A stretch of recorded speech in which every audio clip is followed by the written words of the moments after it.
a big part of that was quietening the mind. Like I spent a lot of time meditating for like, hours a day.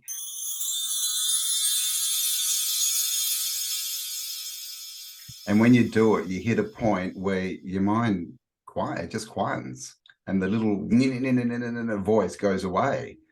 And then what happens is you get I call it like the gap. You have a gap, so you can get information in, and then you can stop and think about it and make a decision, and then go. Where most people, they react. Something happens and they act on it. And the reason they do that is all these thoughts. I'm very big on not judging, right? We get taught, in the Bible it says don't judge, right? Now, you should judge people. People are good or bad for you. If people are bad for you, judge them as that and don't hang out with them. But as far as circumstance and all this kind of stuff, I don't think we should be judging that.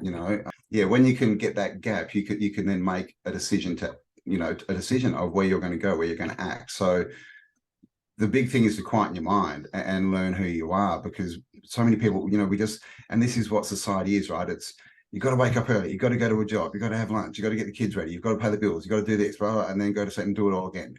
And you don't have time to think. So this is a big time. We've got to get that gap where we can think, and that way we're acting and we're not reacting, because you can't act like a man if you're not acting, if you're only reacting, right? What I was going to say is charging.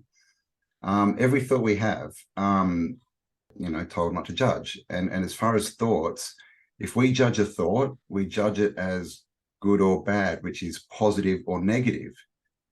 Now they're charges, right? A positive charge, a negative charge, as in, electrical charge, whatever way you want to put it. So what happens if we have a thought and we charge that as bad, as a negative, we literally put it in charge. We put it in charge of us. So when we go back and we're in that same situation again, and we're confronted with those, that same situation, we will react the exact same way, because we've put that thought in charge of us. So a big thing for me is don't judge all these situations. Things don't have to be good or bad. Things can just be interesting.